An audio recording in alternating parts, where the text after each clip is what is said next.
Assalamualaikum warahmatullahi wabarakatuh.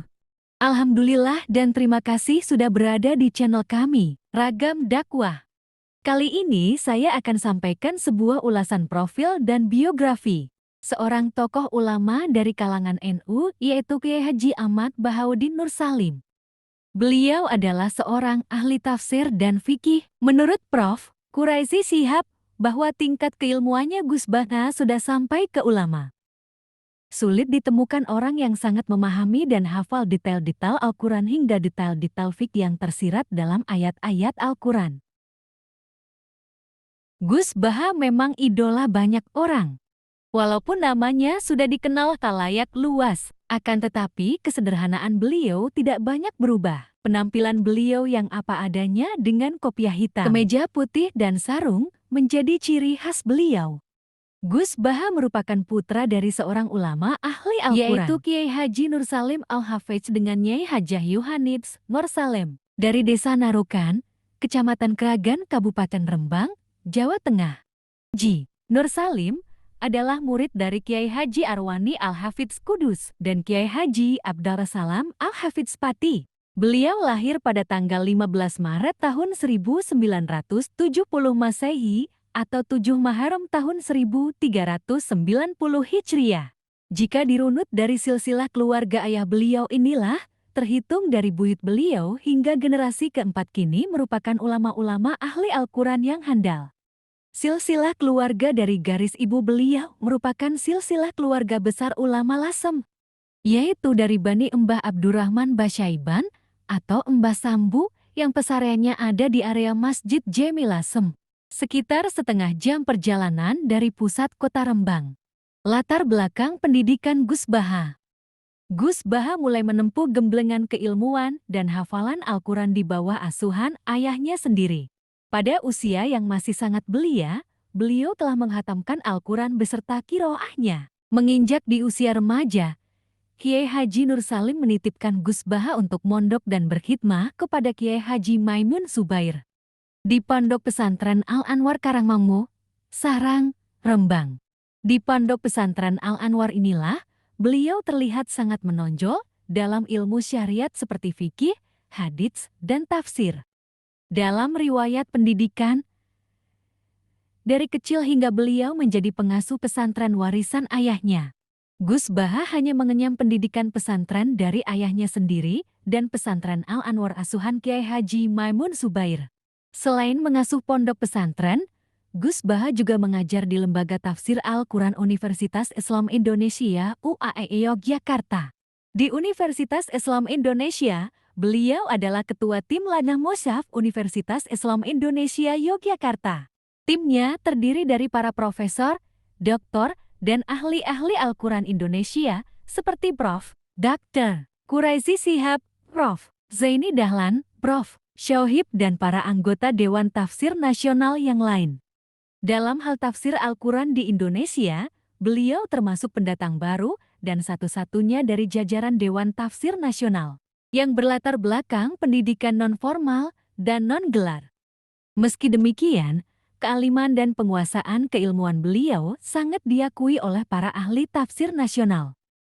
Hingga pada suatu kesempatan pernah diungkapkan oleh Prof. Quraisy Shihab bahwa kedudukan beliau di Dewan Tafsir Nasional selain sebagai mufasir, juga sebagai mufasir fakih karena penguasaan beliau pada ayat-ayat ahkam yang terkandung dalam Al-Quran. Dalam ilmu hadis, Gus Baha mampu menghatamkan hafalan Sahih Muslim lengkap dengan matan, rawi, dan juga sanadnya.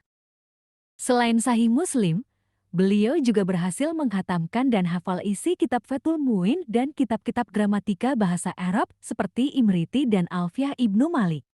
Bahkan Gus Baha adalah santri pertama Al-Anwar yang memegang rekor hafalan terbanyak. Maka, atas dasar kedalaman keilmuan yang dimiliki Gus Baha, hal ini yang kemudian membuat Gus Baha diberi kepercayaan untuk menjadi Rois Fathul Muin dan Ketua Mahrif di jajaran kepengurusan Pondok Pesantren Al-Anwar. Setelah menyelesaikan pendidikan pesantrennya di Sarang, Gus Baha kemudian menikah dengan seorang anak kiai yang bernama Ning Minda, pilihan pamannya dari keluarga Pondok Pesantren Sidogiri, Pasuruan, Jawa Timur. Setelah menikah, Gus Baha mencoba untuk hidup mandiri dengan keluarga barunya.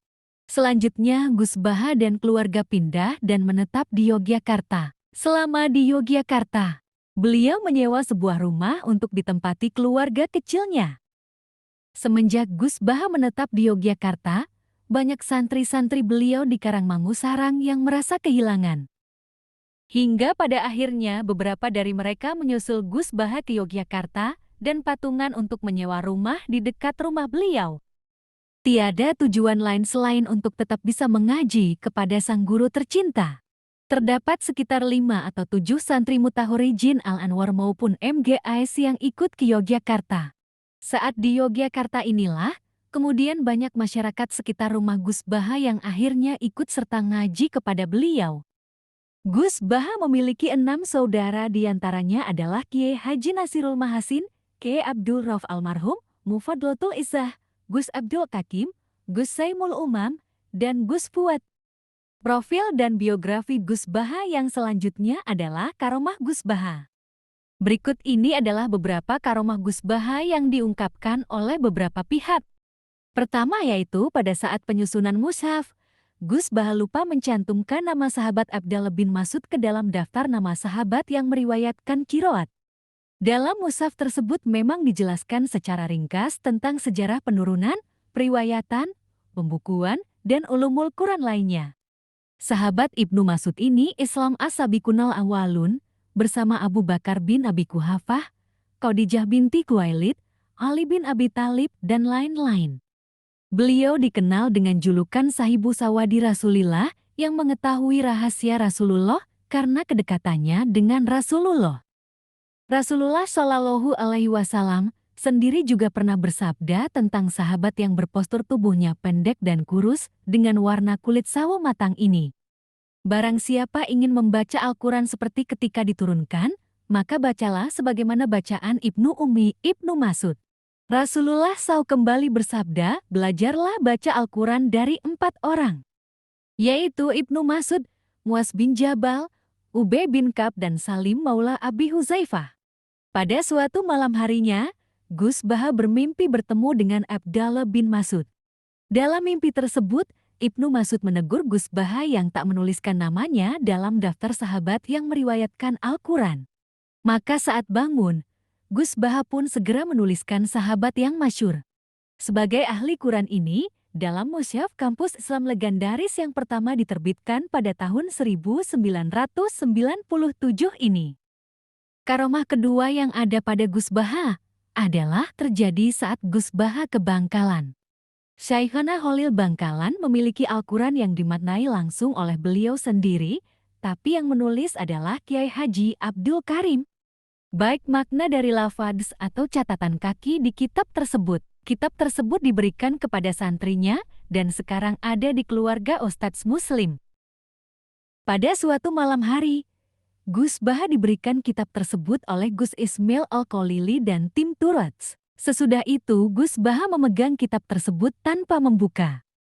Spontan beliau langsung berkata, ini ada yang salah. Sontak semua yang mendengar kaget. Kiai Hashim Zubair dalam hati berkata, ini yang menulis Syekhona Holil, kok berani-beraninya disalahkan oleh Gus Baha, apalagi kitabnya belum dibuka. Entah keistimewaan yang diberikan kepada Gus Baha itu dinamakan kasyaf, ilham, atau karomah. Akan tetapi, yang jelas hal itu adalah taufik dan inayah khusus yang dianugerahkan Allah kepada para ulama ahli Quran seperti beliau.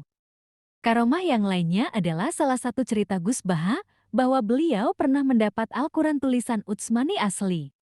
Tulisannya kotak-kotak tanpa harokat dan titik. Ketika sudah hampir menyerah, bagaimana cara membacanya? Gus Baha berdoa, ya Allah, alat yang saya miliki sudah tidak cukup untuk membaca mushaf ini. Jadi, sekarang saya memakai hak saya sebagai ahlul Quran. Dengan hak saya sebagai ahlul Quran, tolong ajari saya gimana cara membacanya.